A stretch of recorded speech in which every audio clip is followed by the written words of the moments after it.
પાંડેસરામાં મિત્રએ જ મિત્રની ચાકુના ઘા ઝીકી હત્યા કરી છે। ખાવા પીવા બાબતે થયેલી સામાન્ય બોલાચાલી અને ઝઘડાએ ઉગ્ર સ્વરૂપ ધારણ કરતા મિત્ર પર હુમલો કરાયો હતો અને સારવાર દરમિયાન તેનું મોત થયું છે। પાંડેસરા પોલીસે હત્યાનો ગુનો નોંધી તપાસનો ધમધમાટ શરૂ કર્યો છે।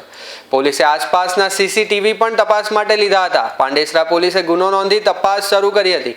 ઈજાગ્રસ્ત અનમોલ નામના યુવકને સિવિલ હોસ્પિટલ ખસેડાતા ફરજ પરના તબીબોએ તેને મૃત જાહેર કર્યો હતો અને હત્યા પાછળનું કારણ એ સામે આવ્યું છે કે આરોપીએ મૃતકને કહ્યું હતું કે તું મને છોડીને કેમ ભાગી ગયો કહીને શનિ નામના સાથી યુવકે અમોલ પર ઘાતકી હુમલો કર્યો હતો અને તેને સારવાર હેઠળ ખસેડાતા ફરજ પરના ડોક્ટરોએ તેને મૃત જાહેર કર્યો હતો।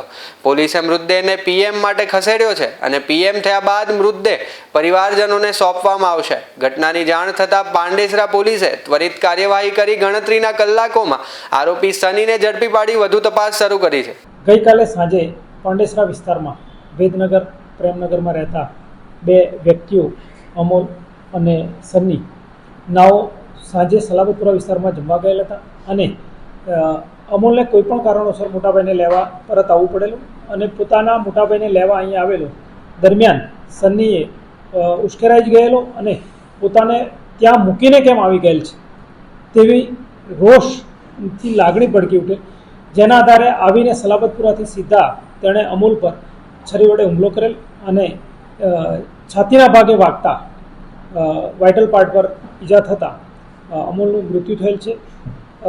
બનાવનું કારણ સડન પ્રોવોકેશન છે અને પોતાને ત્યાં મૂકીને તેના ભાઈને લેવા આવેલો જેને દ્વેષ રાખી અને આરોપીએ તેના પર બદલાની ભાવનાથી હુમલાનો પ્રયત્ન કરેલ અને હુમલામાં તેનું મૃત્યુ થયેલ છે।